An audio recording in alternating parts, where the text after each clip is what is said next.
আসসালামু আলাইকুম, স্বাগত জানাচ্ছি আরটিএফের মধ্যাহ্নের সংবাদে। পুরোটা সংবাদ জুড়ে আপনাদের সাথে রয়েছে আমি নুসরাত সুজানা। ঈদযাত্রার শেষ দিন ট্রেন ও বাসে চাপ বেড়েছে ঘরমুখো মানুষের। কর্মজীবী মানুষ ব্যস্ততা কাটিয়ে ঢাকা ছাড়ছে, অনেকে যাচ্ছে পরিবার নিয়ে।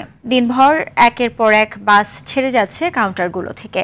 ট্রেনেও সর্বোচ্চ যাত্রী চাপ রয়েছে, ভেতরে জায়গা না পেয়ে অনেকে যাচ্ছে ছাদে।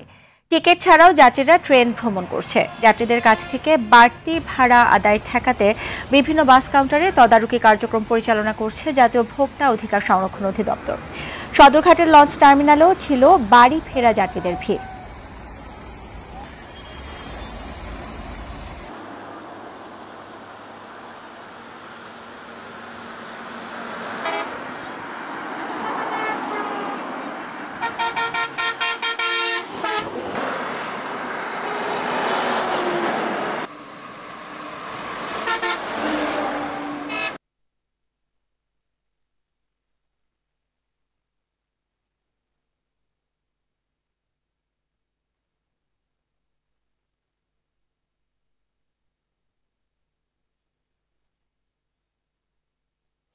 এটা কষ্ট করে হতেছে, কষ্ট করে হলে তারপরেও দেশে যাইতে হবে, বাবা মা আছে, আত্মীয় স্বজন আছে। আমরা যাচ্ছি শ্বশুর বাড়ি, আর হচ্ছে হাজবেন্ড, আমি, আমার 2 বাচ্চা। এখন স্ট্যান্ডিংয়ের ভিতরে তো জায়গা দরকার, পর্যাপ্ত পরিমাণ জায়গা দরকার, থাকার দরকার, কিন্তু আমরা তো জায়গাটা সেই পাচ্ছি না, এই কারণে আমরা ছাদে উঠছি। ঈদে ঘরমুখো মানুষের চাপ বেড়েছে বিভিন্ন সড়ক মহাসড়কে। ঢাকা টাঙ্গাইল মহাসড়কের চন্দ্রা, নবীনগর, চন্দ্রা ও মির্জাপুরে 20 কিলোমিটার জুড়ে যানজটের ধীরগতি রয়েছে। ভোগান্তিতে পড়েছে ঘরমুখো মানুষ। পশুবাহী গাড়ি নিয়েও বিপাকে চালকরা। এদিকে পরিবহনের সংকটের সুযোগে অতিরিক্ত ভাড়া নেওয়া হচ্ছে বলে অভিযোগ যাত্রীদের। ঢাকা টাঙ্গাইল যমুনা সেতু মহাসড়কের 56 কিলোমিটার এলাকায় যানজট ও গাড়ির দীর্ঘ সারি রয়েছে। এদিকে যানবাহন পারাপারে যমুনা সেতুতে রেকর্ড 4,10,80,950 টাকা টোল আদায় হয়েছে। পদ্মা সেতুতে একদিনে 5,43,28,000 টাকার সর্বোচ্চ টোল আদায় হয়েছে। দর্শক, এই মুহূর্তে টাঙ্গাইল থেকে সরাসরি যোগ দিয়েছে সহকর্মী কামাল হোসেন। কামাল, মহাসড়কে যানবাহনের চাপ সামাল দিতে পুলিশ ও প্রশাসন কি ধরনের উদ্যোগ নিয়েছে?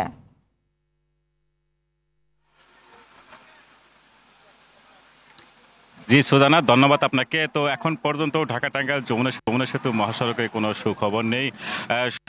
থেকে যমুনা সেতু পর্যন্ত প্রায় 50 কিলোমিটার এলাকা জুড়ে কোথাও ধীরগতি, কোথাও থেমে থেমে যানবাহন চলছে, কোথাও যানবাহন ঠায় দাঁড়িয়ে রয়েছে।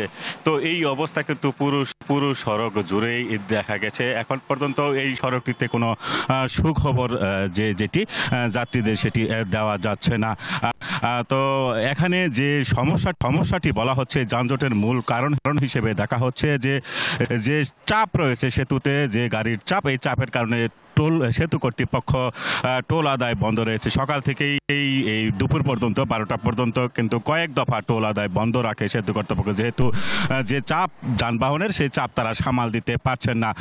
তো এই যে ঢাকা থেকে উত্তরাঞ্চলগামী যে লেনটি আপনারা দেখতে পাচ্ছেন, এই লেনটিতে কিন্তু পুরো সড়ক জুড়েই একই অবস্থায় দেখা গেছে, যানবাহন ঠায় দাঁড়িয়ে রয়েছে। এখন যে জায়গাটিতে রয়েছি আমি, সেই পুংলি এলাকায় টাঙ্গাইল বাইপাসের অতি সন্নিকটে সেই জায়গাটিতে আমি দেখাচ্ছি যে আসলে যানবাহনগুলো ঠিক ঠায় দাঁড়িয়ে রয়েছে। এতে করে যাত্রী এবং চালকদের কিন্তু চরম ভোগান্তি পোহাতে হচ্ছে। বিশেষ করে যে নারী যাত্রী এবং শিশুরা রয়েছে, তাদের চরম বিপাকে পড়েছেন তারা, যেহেতু পয়ঃনিষ্কাশনের কোনো জায়গা এই সড়কের আশেপাশে নেই, সেক্ষেত্রে তারা চরম ভোগান্তির মধ্যে রয়েছেন। এছাড়াও আমি পুলিশের সাথে কথা বলেছি, পুলিশ প্রশাসন যেটি বলছে, তারা দায়িত্ব পালন করছেন, কাজ করছেন, তবে সড়কের যানবাহনের যে বেশি চাপ, সে চাপ কিন্তু সেতু কর্তৃপক্ষ সামাল দিতে পারছেন না, এবং সেতু দিয়ে যে 2 লেনে যানবাহন পারাপার হচ্ছে, যে সংখ্যক যানবাহন চলাচল করছে, সেই চাপ কিন্তু সেতু কর্তৃপক্ষ সামাল দিতে পারছেন না। তবে সময় যতই গড়াচ্ছে, যাত্রী এবং চালকদের যেহেতু দুর্ভোগ আরও কিন্তু বেড়ে যাচ্ছে। সময় যেহেতু রাত পোহালে ঈদ, সেই লক্ষ্যে মানুষজন যেভাবে পারছেন ঘরে ফেরার চেষ্টা করছেন। এই মহাসড়কে যাত্রীবাহী বাসের পাশাপাশি আমি যে সমস্ত ট্রাক গরু নিয়ে ঢাকা গিয়েছিল, সেই ট্রাকে কিন্তু মানুষজন গাদাগাদি হয়ে তাদের গন্তব্যে যাওয়ার চেষ্টা করছে। আমি সড়ক ঘুরে যতটুকু দেখেছি, সড়কের বিভিন্ন জায়গায় লোকজনের ব্যাপক ভিড় রয়েছে, তারা যানবাহন না পেয়ে গন্তব্যে যেতে পারছেন না। তো সুজানা, এই ছিল ঢাকা টাঙ্গাইল যমুনা সেতু মহাসড়ক থেকে আমার কাছে সর্বশেষ তথ্য।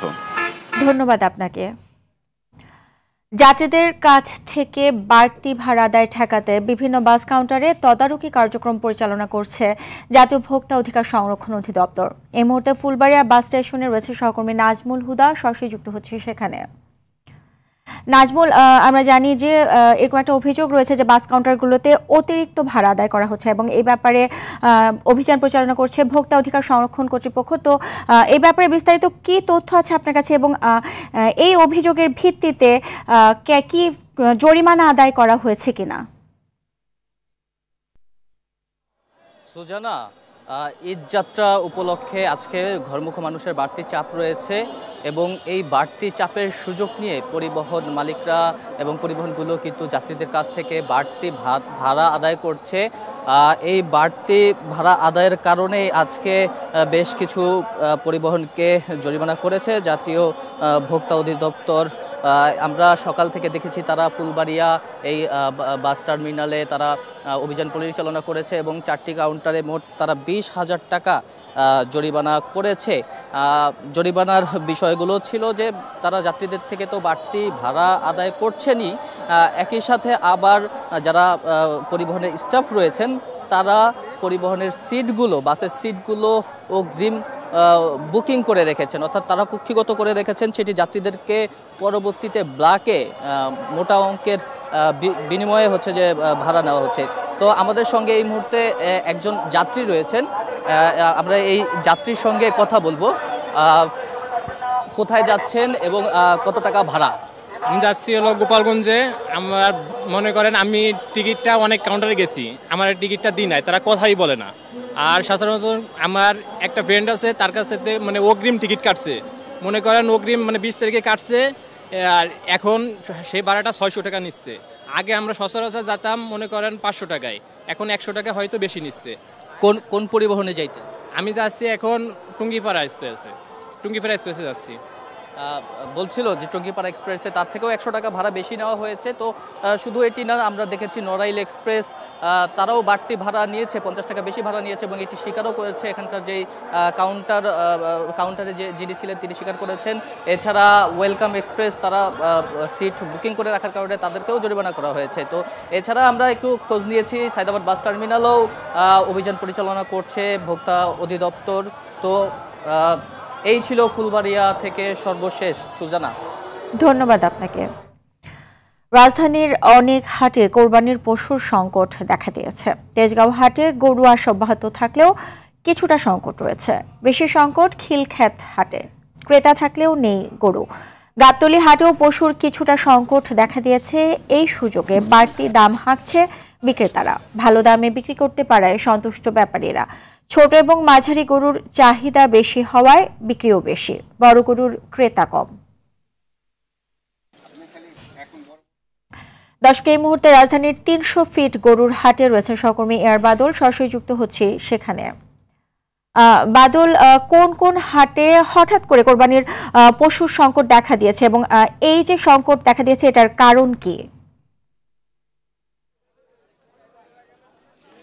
আসলে যারা এই রাজধানীতে আছেন বা রাজধানীর আশেপাশে তারা প্রচুর গরু কিনেছেন, যেহেতু ঈদের ঠিক আগ মুহূর্তে কী হবে না হবে এরকম একটি আশঙ্কায় গেল রাতে প্রচুর গরু বিক্রি হয়েছে, যে কারণে আসলে হাটগুলোতে এমন চিত্র দেখা যাচ্ছে। আমি এই হাটে, এটি 300 ফিট হাট, এই হাটে 11টা থেকে অপেক্ষা করছি সকাল, এ পর্যন্ত একটি ট্রাকও গরুবাহী ঢুকতে দেখিনি এই হাটে।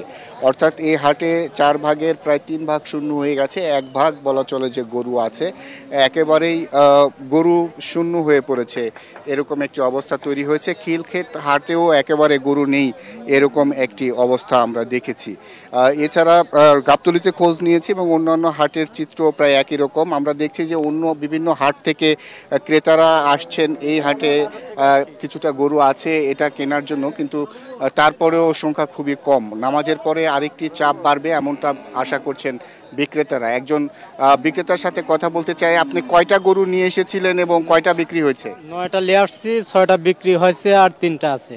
আচ্ছা, এই গরুটা কত চাচ্ছেন আপনি? এই গরুটা ধন্যবাদ আপনাকে। ঈমান, আনুগত্য এবং আত্মত্যাগের ব্রত নিয়ে ঈদুল আজহায় পশু কোরবানির তাগিদ ইসলামী চিন্তাবিদদের। লোক দেখানোর জন্য নয়, কোরবানি দিতে হবে আল্লাহর সন্তুষ্টির লক্ষ্যে। সামর্থ্যবান মুসলমানদের জন্য কোরবানি দেয়া ওয়াজিব। আরও জানাচ্ছেন তৌহিদুর রহমান। ইসলামী ঐতিহ্য অনুসারে নবী ইব্রাহিম আলাইহিস সালামকে স্বপ্নে পুত্র ইসমাইলকে কোরবানি দেওয়ার নির্দেশ দিয়েছিলেন মহান আল্লাহ তাআলা। অতঃপর ইসমাইলকে কোরবানির চূড়ান্ত সময়ে আল্লাহর পক্ষ থেকে সন্তুষ্টিমূলক কথা আসে। এতে সন্তান কোরবানি না দিয়ে পশু কোরবানির তাগিদ দেয়া হয়। নবী মুহাম্মদ সাল্লাল্লাহু আলাইহি ওয়াসাল্লামও কোরবানির ঐতিহ্য ধরে রাখেন। আল্লাহর পরীক্ষার মুখোমুখি হওয়া, আল্লাহর ভয় এবং জান্নাত জাহান্নামের যে ভয়, মানে একজন মুসলিমের এই যে বিশ্বাস, এই বিশ্বাসের আলোকে কিয়ামত পর্যন্ত এটা প্রাসঙ্গিক। কেবল ঐতিহ্য আর লোক দেখানো নয়, কোরবানি দিতে হবে আল্লাহর সন্তুষ্টির লক্ষ্যে।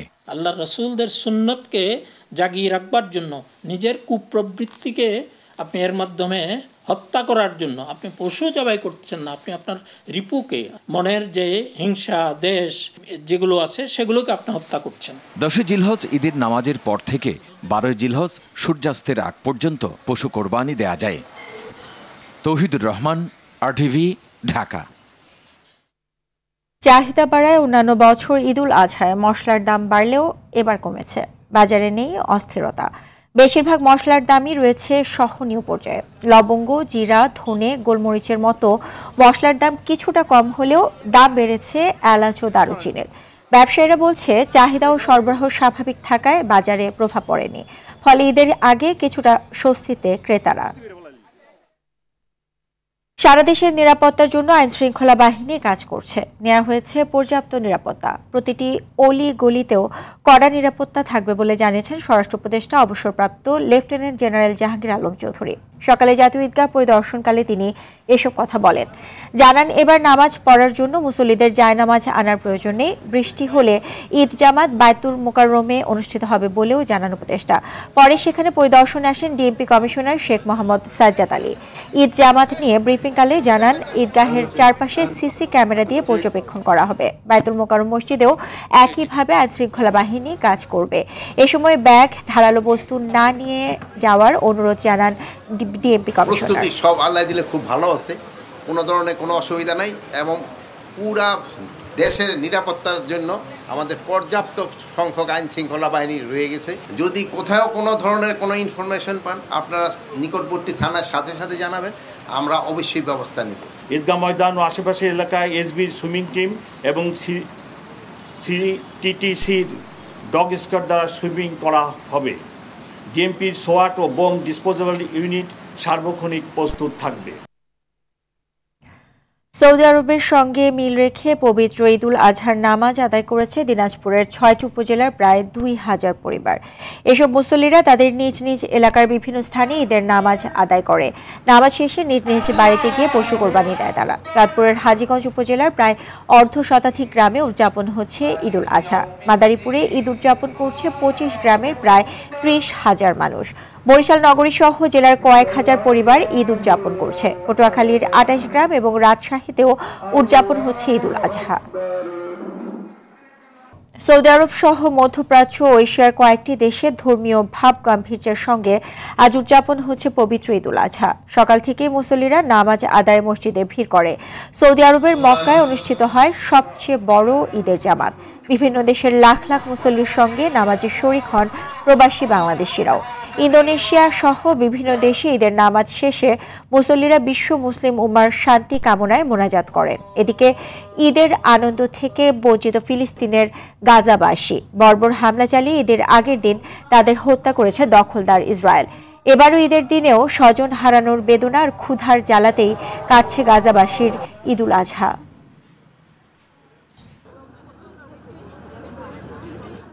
মধ্যাহ্নের সংবাদ এ পর্যন্তই। দুপুরের সংবাদ 2:45 দেখার আমন্ত্রণ রইল। এতক্ষণ সাথে থাকার জন্য ধন্যবাদ সবাইকে।